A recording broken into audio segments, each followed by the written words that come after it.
All right, this week's stock pick from greatstockpicks.com, SEE, Sealed Air.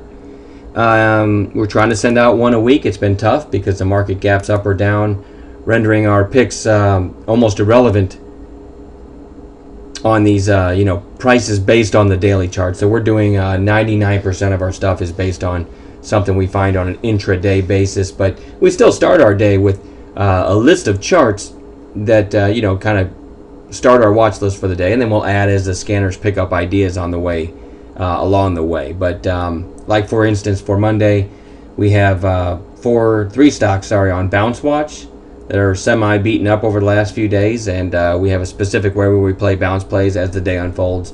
A couple just on long watch. Sealed Air is one of them. And as you know from our previous videos, we like stacked catalysts, which means recent highs that kind of form stair steps down. If you get that first high broken, sometimes you get the secondary, the lower high here. In this case, if you're looking to the left, a higher high, you start knocking down these catalysts, and you can get a breakout, which is why wedge patterns can be so strong, or big old flags, pennants, whatever you want to call them. You usually have a series of recent highs that can be broken on the breakout, and give more fuel to the breakout. All right, so in the case of Sealed Air, SEE, okay, my trigger to buy this is going to be 1828, a break of Friday's high. If you look just to the left, a few days before that, 1833 would be a break of basically last week's high. And then you also look to the left of that, late October had 1865, so 1866 is another high. So I'll put the catalyst again. You can see the wedge pattern there. Mouse is acting funny here. But anyway, 1828 is my trigger to buy. 1833 is another catalyst. Either one of those prices are probably good entry points. And as we always remind you, this is assuming we get a fairly normal open. The odds of that are pretty small lately. We might gap up. The last thing I read about Europe is now we might gap up. So if we do, and Sealed Air opens here at 1850, I'm not just going to dive in, okay? Because it might gap up, pull back, and then go, or it might gap up and start selling. So at that point, it becomes a chat room intraday play where we'll watch it and see if it gives one of our setups, okay? So we'll put out a video tomorrow night, Monday night, and show you how we played SEE, Sealed Air, if we played it at all.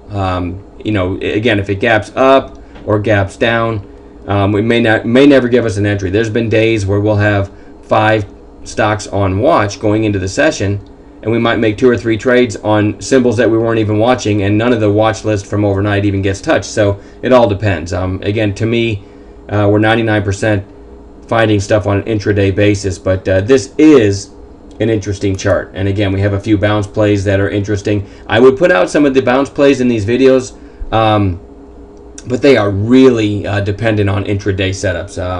I'll show you an example.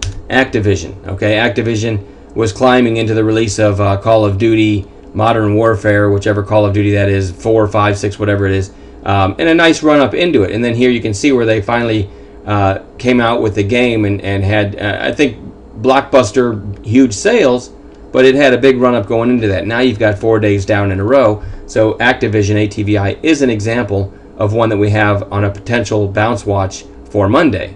But I can't really put that out as a free pick, simply because it's all based on what it does during the day on Monday as to whether or not we'll get a setup that we like. Okay, so there's no way I can give you that scenario the night before because I don't know how it's going to trade. So there's no catalyst price for that one right now. It's going to depend on intraday trading. And so I guess that's really all I can say about bounce plays. I love them, but I just can't use them for the free picks. So that's where we ended up with SEE, because it does have crystal clear catalyst prices, 1828, secondary catalyst of 1833, and then hopefully maybe even, man, my mouse is acting weird. I'm going to change the batteries or something.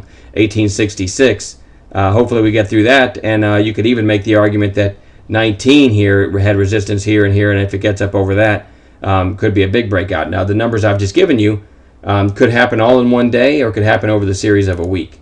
But this is not meant to be a swing trade. It's meant to be a day trade. So anyway, I won't babble any further. We will follow up with a video on Monday night to show you what we did with SEE, if anything. All right, have a good night. We'll talk to you later.